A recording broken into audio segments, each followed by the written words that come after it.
Picture this. It's the end of a deeply long, just intensely stressful day. Oh, we've all been there. Right. You're utterly exhausted, completely overwhelmed by, everything currently on your plate. Yeah. And you're just lying flat on the couch, staring blankly at your phone.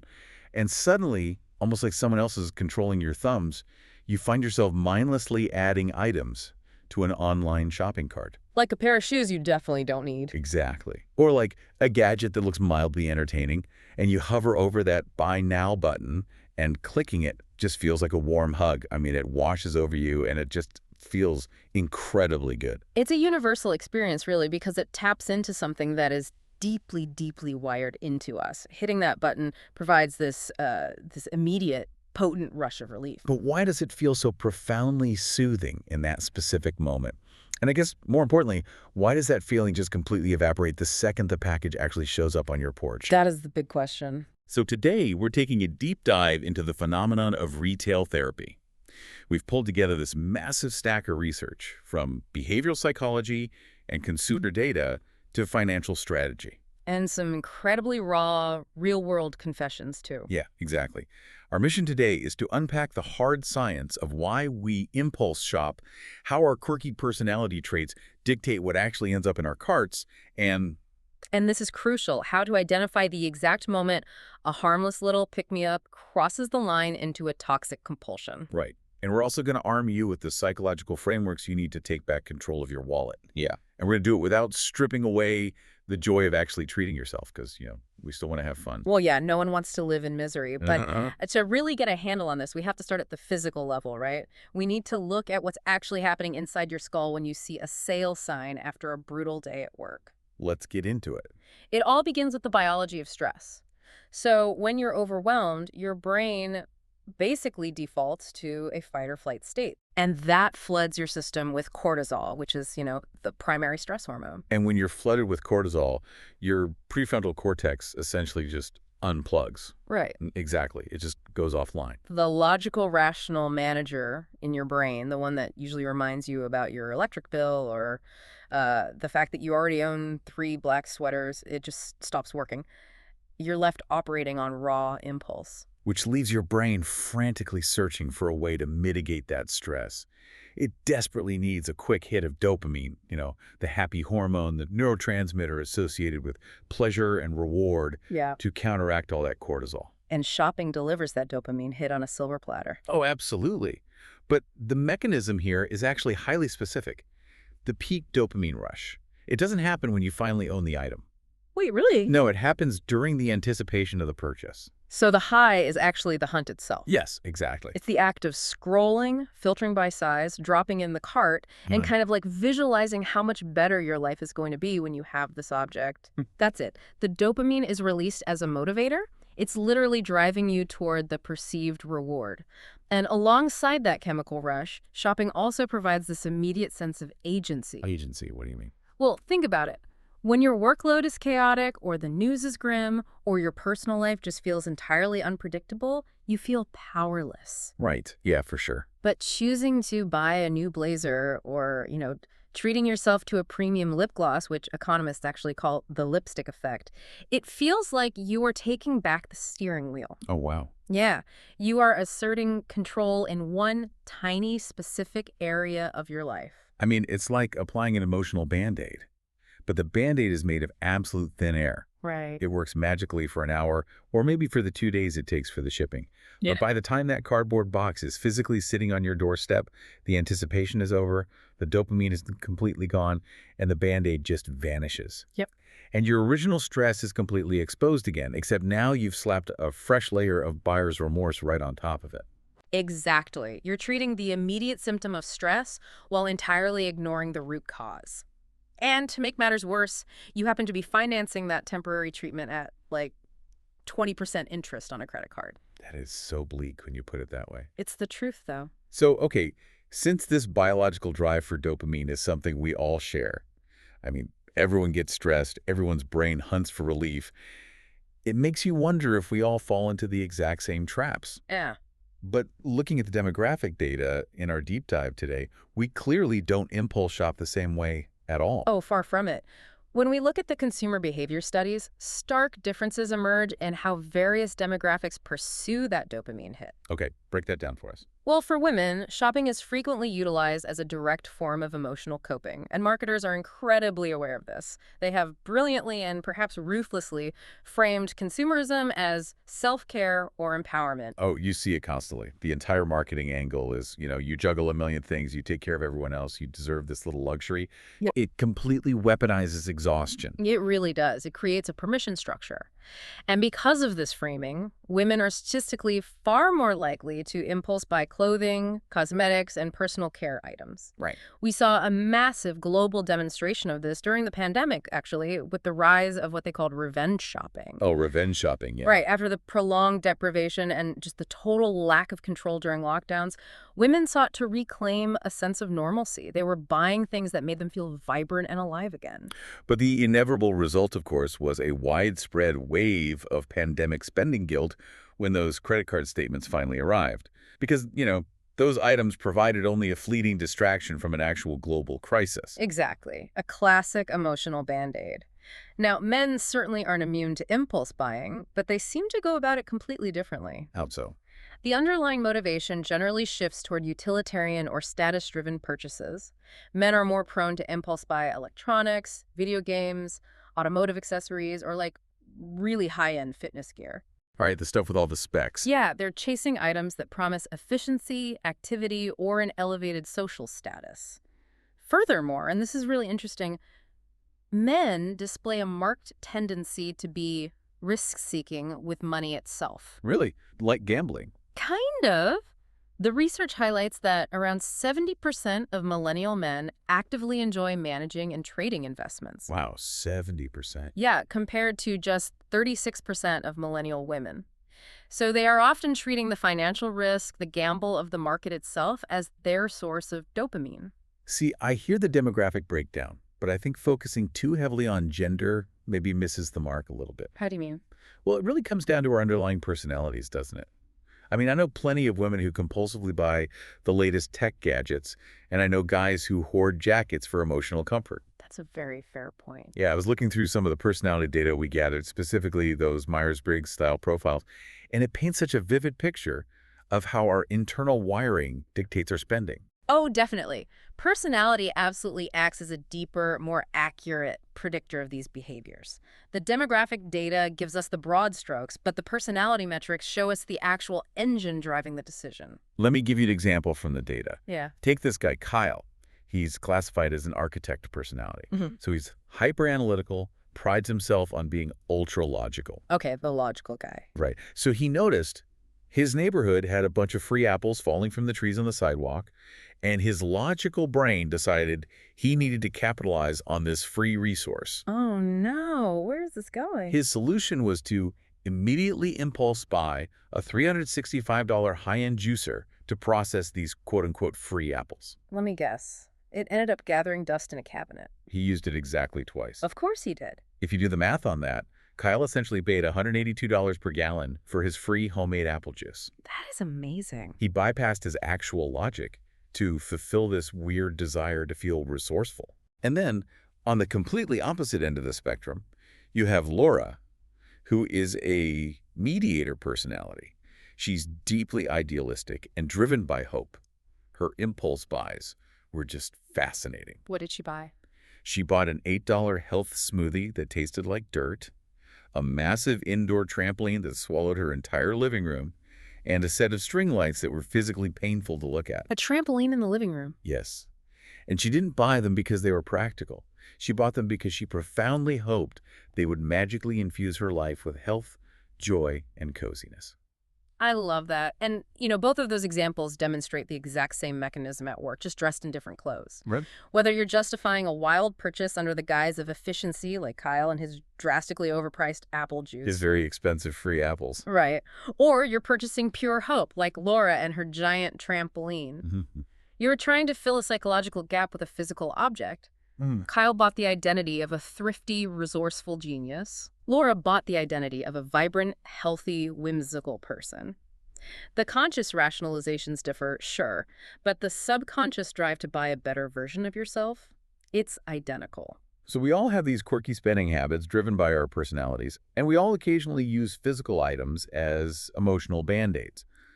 But how do you know when you've gone too far? Like, where is the line between a harmless, occasionally dumb purchase and a genuinely destructive addiction? Yeah, that's where things get serious.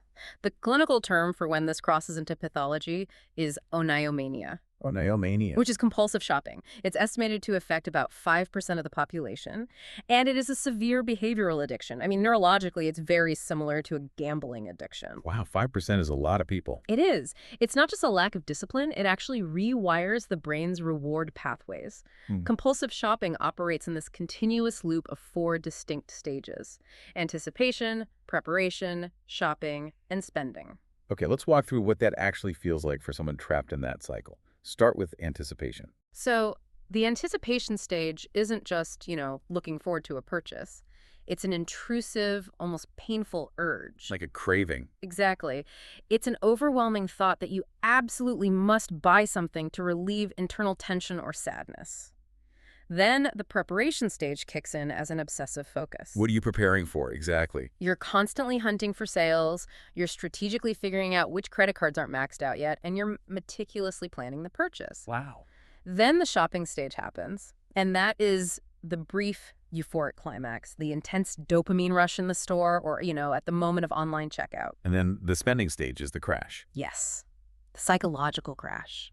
The reality of the financial damage sets in, accompanied by crushing guilt, shame, and a renewed sense of anxiety. Which ironically triggers the stress that starts the entire anticipation phase all over again. Exactly, it feeds itself. So what are the behavioral red flags someone should look out for if they're worried about themselves or someone else? Secrecy is the ultimate red flag. Hiding things. If you are hiding delivery boxes behind the laundry hamper so your partner won't notice them, or frantically deleting email receipts from a shared inbox, you are actively managing an addiction. Right.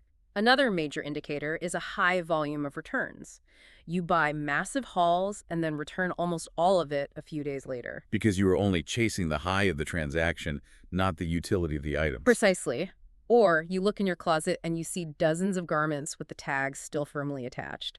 You extracted the dopamine from the purchase and immediately forgot the item even existed. We actually have such a heartbreakingly clear example of this from the personal confessions we reviewed for this deep dive. Oh, the tiny Buddha forum posts. Yeah. There's a young woman, a grad student in her mid-20s named Zita. She pasted her story, and it's just so raw. Her narrative perfectly illustrates how shopping is used to self-medicate deep emotional wounds. So she writes about feeling incredibly behind in life. She's single, she's still grinding away in school, while her friends are buying houses, getting married, and settling into careers. So she feels inadequate. Which is a huge stressor. Huge. So she goes clothes shopping, and she describes this incredibly vivid moment in the fitting room. When she looks in the mirror wearing something new, she feels an instantaneous electric surge of confidence. Right. For those brief few minutes in the store, she feels powerful, beautiful, and completely in control of her destiny. But the euphoria doesn't survive the trip home. Not even close. She admits the happiness lasts maybe a few hours, and then it rapidly devolves into severe anxiety because she knows she's bleeding money she desperately needs for her actual life. Yeah.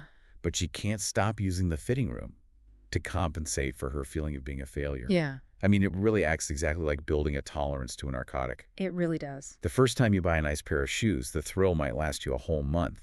But your brain adapts. The baseline of dopamine drops. Eventually, you have to buy 3 pairs of shoes just to feel normal for 10 minutes. And the hangover, the mounting, suffocating credit card debt, it just gets heavier and heavier. The psychological dependence entrenches itself deeper with every single cycle, even as the financial reality collapses around them. So if you are listening and recognizing these patterns in yourself or in someone you care about, the obvious imperative is breaking that cycle. You need actionable strategies to regain control. I need to interrupt here, though, because I know exactly what you listening to this are thinking. You're thinking, I work 40 to 50 hours a week. My job is stressful. I don't want to live like an impoverished monk eating rice and beans for every meal and agonizing over a $5 coffee just to earn the gold star of being fiscally responsible. Fair enough. Frankly, that sounds like a miserable way to live. And it absolutely would be. Sustainable financial health is never achieved through brutal, unending deprivation. Good. Financial educator Tiffany Alish actually offers a brilliant counter to that exact frustration. She champions a concept called the noodle budget. A noodle budget. I'm assuming that means eating instant ramen. Essentially, yes. Your noodle budget represents the absolute bare minimum amount of money you need to survive. It means dropping down to ramen noodles, pausing all subscriptions, and stripping away every luxury. Okay, but you just said we shouldn't live in deprivation. Right, because the crucial rule is that you only ever activate the noodle budget during a true, genuine emergency. Oh, like an unexpected job loss or a massive medical bill. Exactly. Outside of an active crisis, you are actually supposed to budget for joy. You must allocate funds specifically for fun. I love that. When you plan your fun and ring-fence money specifically for it, the guilt completely evaporates. You can spend it freely because it's part of the plan. So the foundation is giving yourself systemic permission to enjoy your money. But what do we do in the heat of the moment? Like when it's 11 p.m., I'm exhausted, my prefrontal cortex has abandoned me entirely, and I'm staring at a targeted ad for a jacket I really, really want. Right. What are the actual psychological circuit breakers? Okay, there are 3 highly effective tactical interventions. The first is the 24-hour rule, which pairs perfectly with window shopping. How does that work? When the urge strikes, lean into it. Go browse. Load up your online cart with everything you want. You will actually trigger a mild dopamine release just from the hunt itself. Right, because of the anticipation. Exactly. But the hard boundary is that you cannot initiate the checkout process for a full 24 hours. You just close the laptop and walk away. You force a pause. That 24-hour window is critical because it gives your prefrontal cortex enough time to come back online and reboot. It systematically separates the emotional, cortisol-driven desire from an actual functional need. Yes. In the vast majority of cases, when you look at that cart the next morning, the emotional heat is gone, and you don't even care about the items anymore. You know, I inadvertently do this constantly. My online carts are basically a graveyard of abandoned midnight desires. Hey, it works. It really does. But, okay, if the 24-hour rule is a soft pause, what do you do when you are in real trouble and need a hard stop? That requires the shovel trick. The fundamental rule of finding yourself in a deep hole is to first put down the shovel. Stop digging. Stop digging. You have to aggressively remove all the frictionless pathways to spending. Delete every shopping app from your phone. Unfollow the influencers who exist solely to trigger your desire for a different lifestyle. Get rid of the triggers. And if you are truly fighting a compulsion, call your credit card provider and report your card as lost. Oh, wow. That is gloriously ruthless. You literally sabotage yourself. It creates a forced cooling off period. I mean, it takes a week or 2 for the bank to mail you a new physical card. During that window, you physically cannot impulse shop online. You have completely dismantled the infrastructure of your own habit. That is genius. Okay, so we have the 24-hour rule to reboot the brain and the shovel trick to break the infrastructure. Yeah. What's the strategy for when you actually have money to spend, but you want to make sure it's not a dumb purchase? That's where you deploy the 4-step filter. Before you buy anything outside of your essential groceries, you run the item through 4 distinct questions. Okay, what's step 1? Number 1, do I need it? Is this crucial for my survival, like basic food, shelter, or essential winter clothing? Got it. Number 2, do I love it? Meaning, will this item genuinely continue to bring me profound joy for more than a year? More than a year is an incredibly high bar.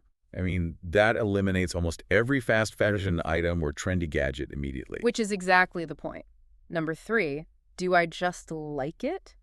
Meaning the novelty and joy will fade in less than 12 months. And number 4, do I simply want it? This category is purely for instant gratification, meaning the thrill will be entirely gone by tomorrow morning. Oh, I see how this works. You only ever allow yourself to purchase the needs and the loves. You brutally, mercilessly cut out all the likes and the wants because those are the items that clutter your house and drain your bank account without actually improving your life. Exactly. You're filtering out the emotional noise and only investing in long-term value. These are incredible tactical tools. But there's still a missing piece here, I think. What's up? In the absolute heat of the moment, when you've had an awful week, Sheer willpower is incredibly fragile. The 24-hour rule sounds fantastic in theory until you are staring at a website timer screaming that a flash sale ends in 10 minutes. The false urgency, yeah. We need a mental framework that makes the act of saving money feel just as emotionally rewarding, just dopamine heavy as spending it. This leads us to the most profound psychological shift we found in the research. It's another strategy from Tiffany Leach, and it completely rewires how you view your money. It's the practice of vividly naming and characterizing your future self. This is brilliant. Tell us about Wanda. So Tiffany named her own 70-year-old future self Wanda. And she didn't just pick a name, she built a complete, vivid persona for her. She describes Wanda as this sassy, slightly gossipy, wonderful older woman who has worked incredibly hard her entire life and now just wants to relax in absolute comfort. Like maybe wearing a nice caftan and tending to her garden. Exactly. By giving her a name and a personality, she stops being an abstract concept and becomes a real person you actually care about. Yes. And suddenly every single financial decision undergoes a transformation. It completely reframes the narrative. Budgeting is no longer about depriving yourself of joy today. It becomes an active, loving effort to take care of Wanda. Think about how powerful this is for you listening right now.